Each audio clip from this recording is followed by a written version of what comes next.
Welcome to our deep dive today. We are going to be exploring something ancient, yet surprisingly relevant. Oh, okay. Chapter 2 of the Dao De Jing. Okay. We have the original text, as always. Right. But we also have a lecture by Dao Master Chu Meng Fu that I thought was really fascinating and broke things down in a really nice way. Oh, great. And to spice things up even more, we're going to even bring in some Western philosophical perspectives. Very good. So get ready for some aha moments as we uncover how this ancient wisdom can help us build a more peaceful world, That sounds great. especially in the midst of so much diversity. Yeah, I think it's amazing how these ancient texts can still offer such profound insights into human nature and It's real. the challenges that we face today. Incredible. It is incredible. So, okay, so chapter 2. Okay. It starts by diving right into this idea of opposites, Right. like beauty and ugliness, good and bad. Yeah. And it basically says you can't have one without the other. And it reminded me of what the Dao Master Chu Meng Fu said in his lecture. What was that? He said that these things define each other. Oh, I see. Yeah, he uses this really powerful example of light and darkness. Oh. He said without light, Yeah. you wouldn't even know what darkness was. You wouldn't be able to even perceive it. Yeah, you wouldn't even be able to perceive it. Right. It's the contrast that gives them both meaning. Wow. It's really true. I never thought of it that way. Yeah, and when you put it like that, it makes you realize how much we rely on You comparison do. to make sense of the world. Yeah. Yeah, you're right. Like, have you ever noticed how when you're describing something good, you're always comparing it to something else? Yeah, like a... This cake is good. Yeah, this cake is good compared to the one I had last week. That was awful. Exactly. Or like, this is a good car. Right, yeah, compared to, I don't know, a horse and buggy or something. Exactly. Yeah. So by understanding that opposites define each other, we can start to develop Yeah, a more nuanced understanding of the world. I like that. Instead of getting caught up in that black and white thinking, Yeah, we can embrace the shades of gray it's all gray. and see the interconnectedness of things. Right, so it's like by understanding the bad, we can actually appreciate the good even more. I think so, yeah. That's pretty cool. I think that is a really cool way to look at things. Yeah. So, So what else? well, chapter 2 doesn't stop there. Right. It doesn't just talk about defining these conceptual opposites. Okay. It dives deeper into how a sage acts in the world, right? Okay. Yeah. Yeah. How so? Well, the text emphasizes that a sage's actions speak louder than words. Ah, okay. They embody the principles they believe in. I see. It's not about talking the talk, it's about walking the walk. Right. Yeah, so it's kind of like that Yeah. Western idea of practicing what you preach. Oh, You know, like that friend who is always posting about sustainability online, but drives a gas-guzzling SUV and never recycles. oh, I know the type. Right. Yeah. It's all about authenticity, Right. integrity, Yeah. aligning your actions with your values. Yes. But you know, it's fascinating. This isn't unique to Eastern philosophy. Oh, really? Yeah. Okay. Western thinkers have grappled with this too. Ooh, for example. Oh, well, just look at Aristotle. Okay. He believed that virtue isn't just about knowing what's right. It's about developing those habits Yeah.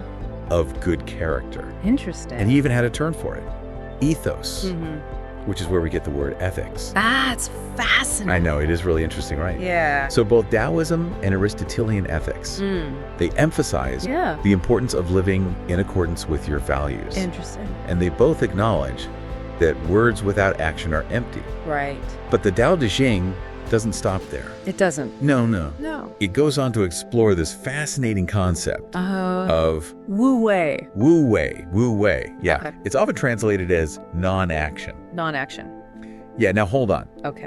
It's not about being lazy or passive. I was gonna say. No. It's more about effortless action. Okay. It's about working with the natural flow of things Yeah. rather than forcing them.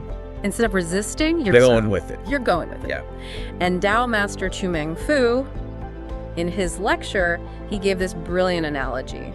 Oh, what was that? I thought it was so good. Okay. He compared it to water flowing around an obstacle. Oh. Instead of trying to smash through it, Yeah. the water adapts and finds a way around. Right. Yeah. It's a perfect analogy. It highlights the power of flexibility. Right. It's like being more flexible. Yeah. It's adaptability. Right. It's about recognizing that sometimes Yeah. the most effective way to achieve our goals Yeah. is to let go of the need to control every outcome. Right. And instead work in harmony with the forces around us. I see. Work smarter, not harder, basically. Yeah, exactly. Okay. So we've seen how the sage acts with wu wei, Right. effortlessly flowing around obstacles. Yeah. And you know what? It seems like that same principle of letting go of control is also key to their approach to helping others. How so? Well, the text highlights how the sage helps others without seeking recognition or reward. They just do what needs to be done? They just do what needs to be done. Okay. Without needing a pat on the back. I like that. And Dao Master Chumeng Fu makes a great point about this in his lecture. What's that? He says that by not seeking credit, Okay.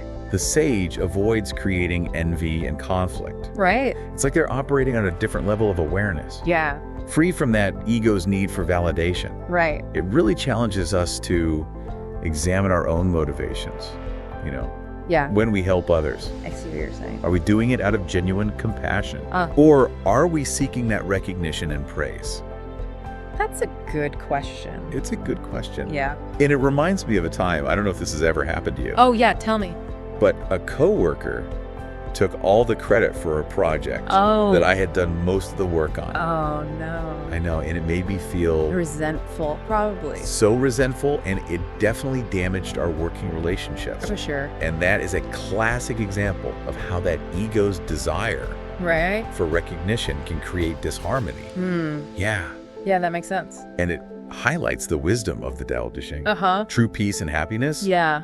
they come from a place of selflessness, Not from seeking external validation. not from seeking external validation. I like that. Right. Yeah. It makes you wonder, if we could all act from that place of selflessness, what kind of world could we create? It's an inspiring thought, isn't it? It is an inspiring thought. A world where people help each other without expecting anything in return, where collaboration and harmony, reign supreme. Yeah, Wow. it would be a beautiful world. It would. Yeah, It really would. yeah, it'd be pretty amazing. It really would be. And it's fascinating What's that? how Eastern and Western philosophies, they seem to converge on this idea of letting go of ego Yeah, to achieve harmony, that's right. even if they arrive there through different paths. Yeah. It is pretty remarkable how these different traditions Yeah. offer really similar insights into the human condition, Yeah, I mean, remember Heraclitus, Yeah. the Greek philosopher, Yeah. who said the only constant is change? Yeah, the only constant is change. And that resonates so deeply with that Daoist view of the world How so? as this constant flux Yeah. of opposing forces, Right. that dynamic interplay of yin and yang. Oh, interesting. It's like they're both acknowledging that clinging to these rigid ideas Okay. and fixed identities is ultimately futile. You can't hold on too tightly to anything. Yeah, Right. because everything is in a constant state of transformation. Everything's changing. Yeah. Yeah, but how does this tie back to the idea of building a peaceful world? Oh, I The world feels pretty chaotic right now. I think that's where the Dao De Jing's wisdom really shines.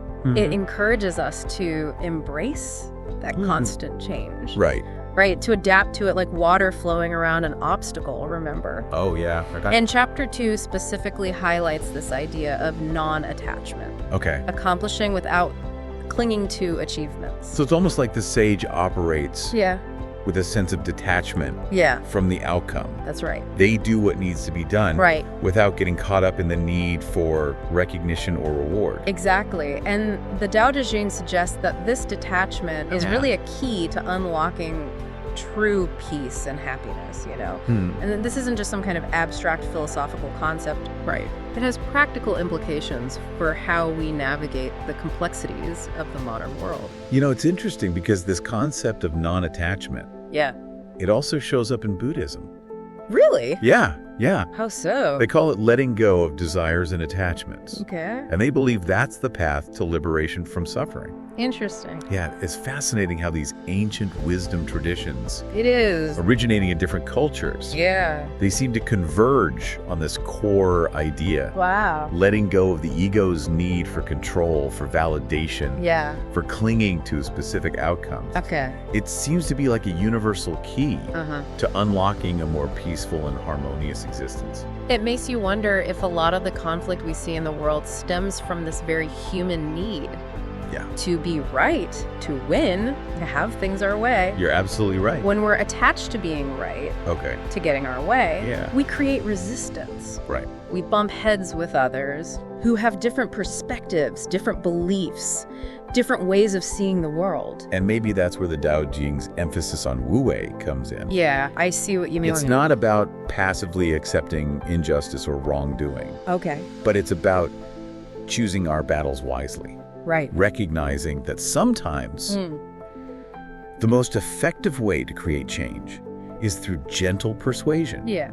Through leading by example. Okay. Working in harmony with the natural flow of things. Precisely. It's about recognizing that forcing our will on the world often just creates more resistance, more conflict, right? Right. Whereas aligning ourselves with the natural order, with the Tao, allows us to move through life with greater ease and effectiveness. So if we are applying this to the idea of building a peaceful world, maybe it's not about trying to force everyone to agree with us. Right. To conform to our worldview. Exactly. It's about recognizing that diversity of thought, perspective.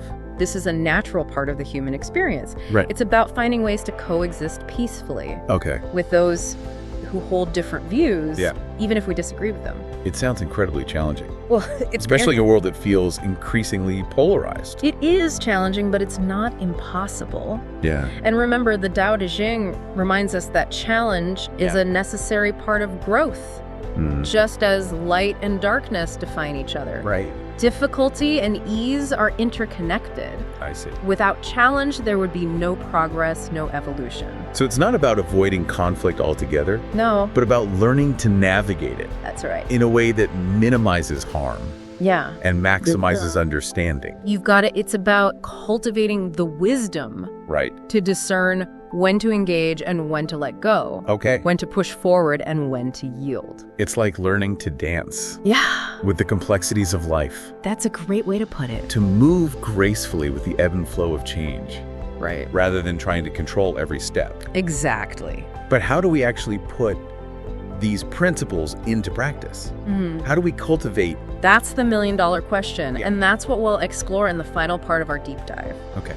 We'll delve into specific ways we can embody these ancient teachings in our modern lives. Okay. And how even small actions can contribute to creating a more peaceful and harmonious world. Okay, so we've gone over all these great ideas from the Dao De Jing. Right. These opposites, wu-wei, this non-attachment. Yeah. And even touched on how those connect to Western philosophy. That's right. But how do we actually, live this stuff? Yeah, that's the big question. How do we bring this ancient wisdom to life? Right, exactly. In our modern world. And it feels like such a tall order.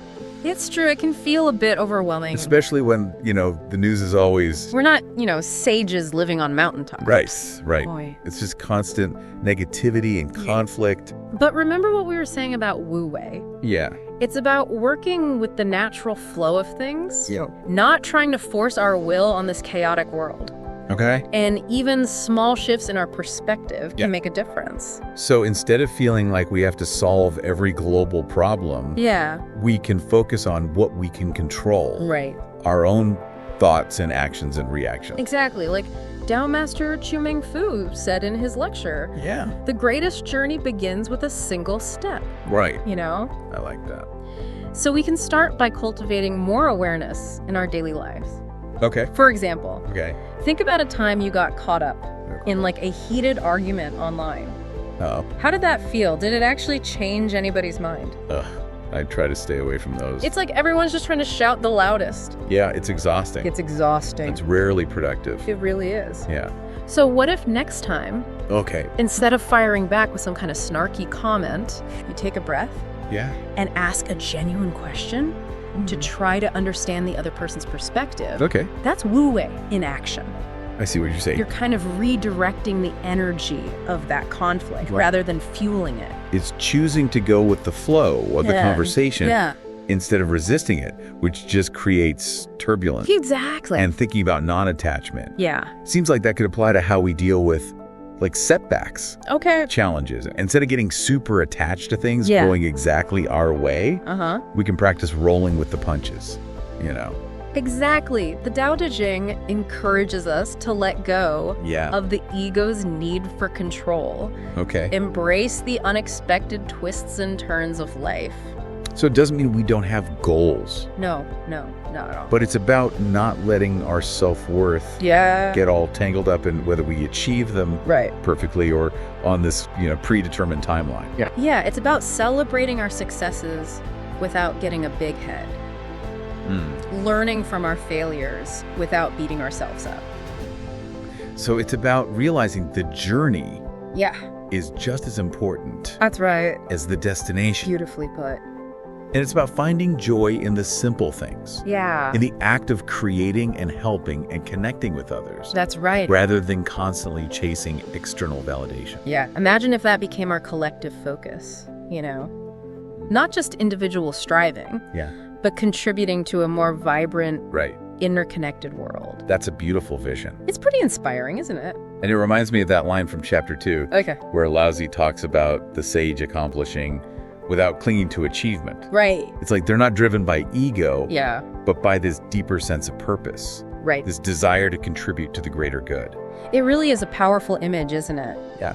It reminds us that even small acts of kindness, compassion, understanding, they can have a ripple effect, creating a more peaceful and harmonious world. So as we're wrapping up this deep dive, it's not about feeling like we have to become perfect sages overnight. Of course not.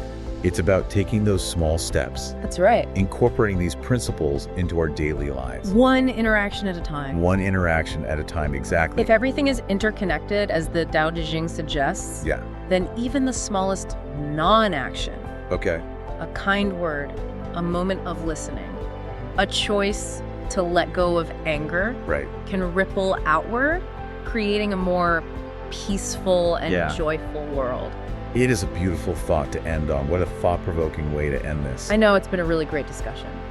So, to all of our listeners out there, remember the wisdom of Laozi as you go about your day. Yeah. Embrace the opposites. Practice Wu Wei. Let go of that ego. Let go of the ego. And see what ripples you can create. And see what ripples of peace you can create in your own little corner of the world. That's right. Thanks for joining us on this deep dive.